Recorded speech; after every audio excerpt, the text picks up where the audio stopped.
आज अगर किसी पुरुष या किसी लड़के से पूछा जाए कि आपको अपने भविष्य के लिए, अपने परिवार को आगे बढ़ाने के लिए कैसी लड़की चाहिए, तो हर लड़के का, हर पुरुष का एक ही जवाब होता है, independent, high educated, family values, ऐसी लड़की चाहिए। हेलो एवरीवन, मैं Manisha Gulati, Punjab state women commission की चेयरपर्सन, आज फिर से आपके सामने। हमारी एक मुहिम चल रही थी डोमेस्टिक वायलेंस के ऊपर, जो कि ड्यूरिंग कोविड पंजाब में पहली बार रिकॉर्ड टूटा। पंजाब क्या, पूरे भारत में ही, पूरे वर्ल्ड में ही कहिए कि जैसे दूर के ढोल बड़े सुहावने लगते हैं। हम लोगों को लगता था कि पाश्चात्य कंट्रीज में वायलेंस होती ही नहीं, औरत इंडिपेंडेंट है, तो वहाँ जैसी कंट्रीज में भी सारे रिकॉर्ड टूट गए वायलेंस के। तो इंडिया भी, जहाँ मैन डोमिनेटिंग सोसाइटी है, औरत को इतनी वैल्यू कभी भी दी नहीं गई, उसका वजूद नहीं सेट हो सका, भारत अछूता नहीं रहा। तो हमने एक छोटी सी शुरुआत, मुझे पता है मेरी इस शुरुआत से एक इंडियन मैन का या बॉयज़ का या हमारी फैमिली के जो मॉरल है, एक मुहिम शुरू करने से उनका माइंडसेट नहीं चेंज होगा। इसके लिए जब तक कोई ना कोई परिवार अपने घर से शुरुआत नहीं करेगा, पर फिर भी ये एक मेरा छोटा सा प्रयास था, जिसमें आप सब लोगों ने, बहुत सारे पंजाबी फिल्म इंडस्ट्री के सिंगर्स ने हमारा साथ दिया, सोशलिस्ट ने हमारा साथ दिया, आप लोगों ने उस मुहिम को अप्रिशिएट करके बहुत साथ दिया। तो उसके लिए मैं आज उस मुहिम को हम ख़त्म करके एक और नई शुरुआत करने जा रहे हैं। आप सबका दिल से धन्यवाद करती हूँ, सारी मीडिया का धन्यवाद करती हूँ, जिनके प्रयास से ये मेरी मुहिम संभव हो सकी।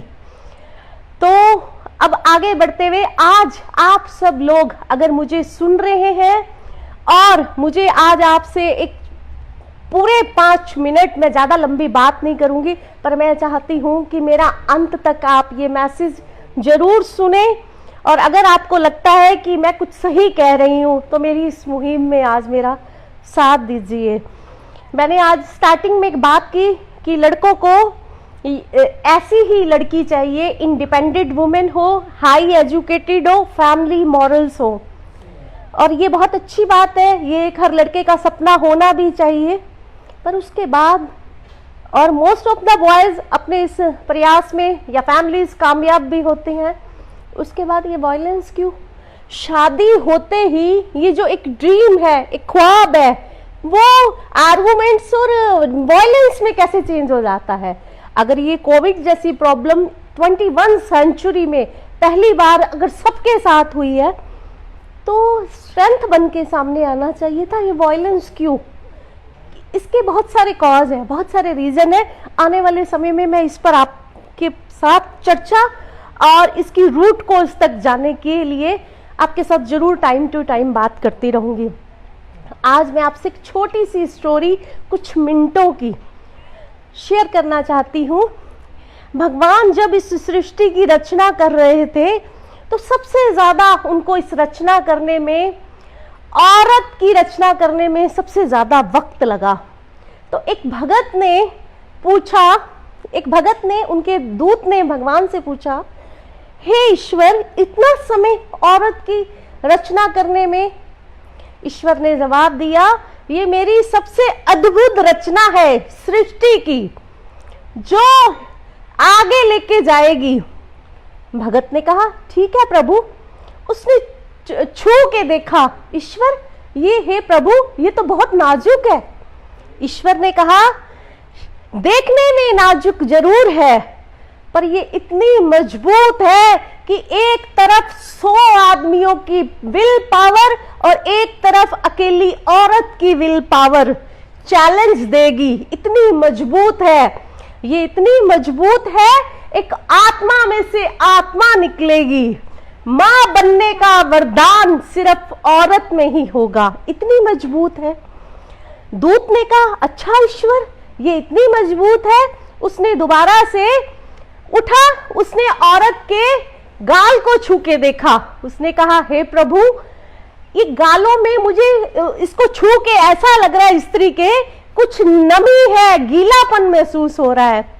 प्रभु ने जवाब दिया, हे दूत, ये इसके आंसू हैं। दूत ने फिर से ईश्वर से कहा कि अगर औरत इतनी मजबूत आप बना रहे हैं, आत्मा में से आत्मा निकलेगी, फिर ये आंसू कैसे?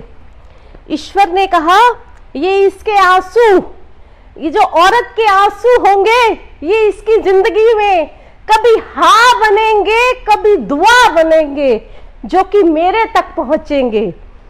समझ लीजिए, औरत को ईश्वर की तरफ से सृष्टि की रचना करने वक्त कि इसके आंसू कभी हाँ बनेंगे, कभी दुआ बनेंगे।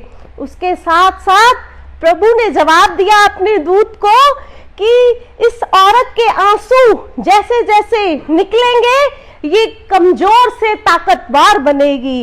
ये कलयुग के रावण जगह जगह कांटे बिछाएंगे, कांटे बिछाएंगे। रामायण के रावण ने तो एक सीता का हरण करके अपनी मर्यादा नहीं लांगी, पर हरण किया, वो सबसे बड़ा ब्राह्मण था। पर कलयुग के रावण बार बार इसका चीर हरण करेंगे, इसकी राह में कांटे बिछाएंगे।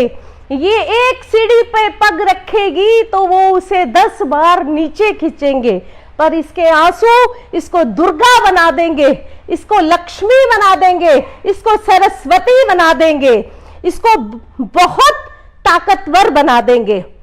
तो बहुत सारी ईश्वर ने इसके बारे में कहा। दूत ने कहा, प्रभु, ये तो बहुत ही अद्भुत शक्ति बना दी आपने, इतनी अद्भुत शक्ति बना दी, फिर भी मेरे को समझ में नहीं आ रहा कि आंसू। उसने कहा कि ये इतनी मजबूत, परमात्मा ने जवाब दिया कि ये अब समय ही बताएगा।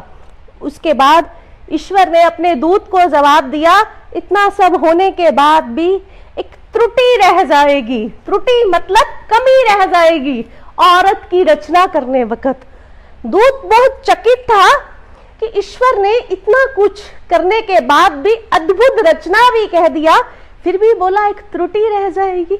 बड़ी जिज्ञासा से उसने पूछा, हे प्रभु, क्या त्रुटि रह जाएगी? ईश्वर ने जवाब दिया, ये जो त्रुटि रह जाएगी, इसे ना मैं जो सृष्टि का कारक हूं, मैं भी नहीं ठीक कर सकता। उस त्रुटि को कोई सरकार, कोई पावर, कोई टेक्नोलॉजी इसको ठीक नहीं कर पाएगी त्रुटि को। भक्त बहुत चकित था, बड़ी जिज्ञासा से पूछा, ईश्वर, ऐसी कौन सी त्रुटि रह जाएगी औरत की रचना में जो आप पूरी नहीं कर पाएंगे, या जिसको आप ठीक नहीं कर पाएंगे? कोई भी कि दुनिया कितनी भी तरक्की कर ले, उस त्रुटि को आप ठीक नहीं कर पाएंगे। प्रभु ने जवाब दिया कि हे दूत, शांत हो जाओ और सुनो, वो त्रुटि ये है, आप सबके लिए भी है। ये त्रुटि जो मैं बताने जा रही हूं, ये त्रुटि रह जाएगी कि औरत अपनी महत्ता, अपनी इंपॉर्टेंस, अपना वजूद भूल जाएगी। ये त्रुटि। तो भगत ने कहा, ईश्वर, ये त्रुटि, अगर औरत ही अपनी महत्ता, अपनी इंपॉर्टेंस, अपना वजूद भूल जाएगी तो इसको दूर कौन करेगा? ईश्वर ने कहा, ये वो खुद, उसकी स्ट्रेंथ, उसकी इनर स्ट्रेंथ, उसकी विल पावर, जितना तपेगी उसकी स्ट्रेंथ, उसकी इनर, उसकी विल पावर ही उसको, उसकी इस त्रुटि को ठीक करेगी। बहुत सारी जो इस सृष्टि की रचना, सबसे सुंदर रचना औरत बनाई है, उसमें से बहुत सारी स्त्रियां, बहुत सारी बेटियां दुर्गा का अवतार बनके निकलेंगी, और ये जो रावण रूपी कलयुग के राक्षस है, इनका हरण करेंगी, इनको खत्म करेंगी, समय को बदलेंगी। तो ये एक छोटी सी स्टोरी थी आप सबकी बेटियों के लिए, आप सबकी बहनों के लिए, आप सबकी घर की, जिसके घर में स्त्री है। पर इसके साथ साथ अगर आप लोग अपनी बच्चियों के लिए उनकी स्ट्रेंथ को, मैंने देखा इंडियन फैमिलीज में आप सब लोग, ये सारा मेरा मैसेज, मैं पंजाब से हूँ, हिंदी में बोल रही हूँ क्योंकि मुझे पूरे देश की बेटियों की चिंता है। मेरा पंजाब, मुझे गर्व है कि मैं पंजाब का हिस्सा हूँ। ये मैंने मुहिम, कभी तो कोई शुरुआत करेगा, पंजाब हमेशा से शान से ऊपर सिर उठा के पूरी दुनिया में पंजाब अपनी बादशाही के लिए मशहूर है। तो जुट जाइए इस मुहिम में।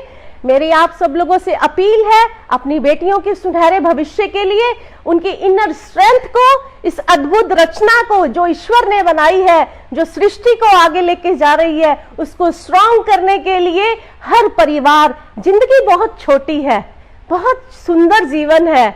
अगर आपके घर में डॉटर इन लॉ है, अगर आपके घर में बहन है, अगर आपके घर में माँ है, अगर आपके घर में कोई भी स्त्री है, जब तक आप उसका सम्मान नहीं करेंगे, अगर एक जीवन को खुशहाल देखना चाहते हैं, अपने बच्चे की शादी करते हैं, बेटी को दूसरे घर में भेजते हैं, सबसे पहले खुद स्ट्रॉन्ग होइए, अपने घर में पॉलिटिक्स बंद कीजिए, वायलेंस बंद कीजिए, मुहिम को आगे लेके जाइए, बच्चों को इंडिपेंडेंट बनाइए, अच्छे मॉरल्स दीजिए और ईश्वर के जो ये सृष्टि की रचना की है इसमें अपना योगदान दीजिए। कर्मों का बहुत महत्व है। समय समय पर मैं आपके साथ बहुत सारी ऐसी स्टोरीज आप लोगों को इंस्पायर करने के लिए, आपको जगाने के लिए, कोई तो जीवन में कभी शुरुआत करेगा। मैं मनीषा गुलाटी अगर आज इस पोस्ट पे हूँ, मैंने भी अपने जीवन में बहुत बार अपने आंसुओं को पोंछा है, गिरी हूँ फिर उठी हूँ। मेरे बच्चे, मेरा परिवार मेरी स्ट्रेंथ है और उसके साथ साथ आप सब लोग, क्योंकि ये एक पंजाब स्टेट विमेन कमीशन की छोटी सी शुरुआत है। मुझे प्राउड है आप सब पे और मुझे उम्मीद भी है। इसके साथ एक अपील कि आप इस शुरुआत को, इस मुहिम को आगे लेके जाएं और उम्मीद करती हूँ कि आप सब ठीक ठाक होंगे। रोज की मेरी अपील में परमात्मा से जितनी भी प्रार्थना करती हूँ आप सबकी कुशलता के लिए, मेरी रोज प्रेयर्स में आप सब शामिल हो, क्योंकि मैं चाहती हूँ आप सबका जीवन भी खुशहाल हो। और अगर आपका जीवन खुशहाल होगा, अगर आपका मन शांत होगा, तभी आप इस मेरी मुहिम में मेरा साथ दे पाएंगे। जय हिंद।